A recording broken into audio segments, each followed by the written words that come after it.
Fala aí galera, tudo bem? Professor Israel, estamos aqui para comentar a prova da Santa Casa, que hoje fez a primeira prova do exame vestibular, conhecimentos específicos, e nós tivemos aí a prova de Química. Muito bem. Essa prova de Química foi uma prova bastante tradicional, bastante convencional, não teve nada assim muito fora do padrão, né?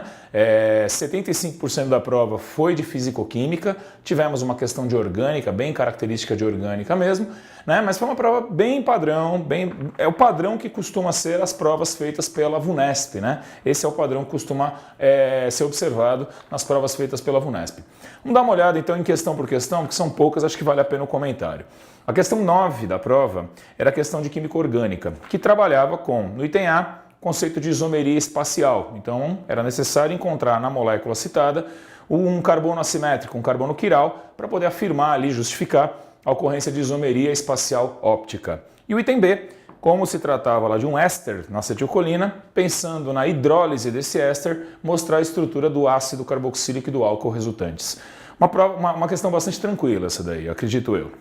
A questão 10 era uma questão que trabalhava com conceitos de estequiometria e ela tinha uma sacadinha, né? Essa talvez seja a questão mais difícil da prova para boa parte dos candidatos, porque havia uma decomposição do bicarbonato de sódio em carbonato de sódio e sobrava uma massa sólida pós-decomposição.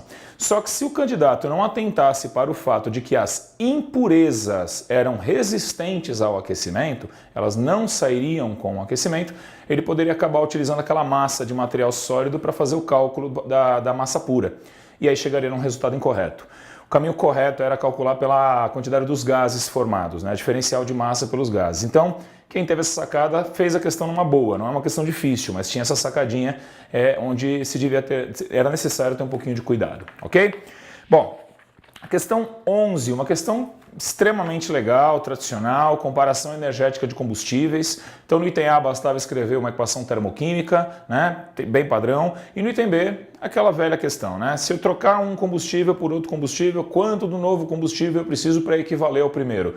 Bem tranquilo, comparação energética de combustíveis, a gente tem inclusive aulas gravadas muito boas desse assunto. E a questão 12, que era uma questão de eletroquímica, uma questão tranquila, era necessário então aqui no item A, né? Ele queria saber em qual dos compartimentos ocorreria a oxidação e redução, identificação de cátodo e ânodo, né? E no item B, calcular DDP da pilha. Agora, essa questão é interessante, eu vou colocar aqui na tela uma questão do nosso material, feita inclusive pela VUNESP, foi aplicada no vestibular da Unifesp, se eu não me engano, né? E dá uma olhada aqui na tela, veja essa questão que está aparecendo aí agora para você. Você consegue perceber a semelhança com a questão 12, da qual a gente está falando agora? Então, uma questão muito parecida, para não dizer igual, né? A gente vê que no vestibular eles realmente repetem as temáticas. É comum que as temáticas costumem ser repetidas, né? Para produzir novas questões, dando uma roupagem nova, tá ok? No geral, uma prova bem tranquila, uma prova bem tradicional. A gente espera que você tenha tido, evidentemente, como sempre, um ótimo desempenho e a gente se vê na próxima. Grande abraço, valeu!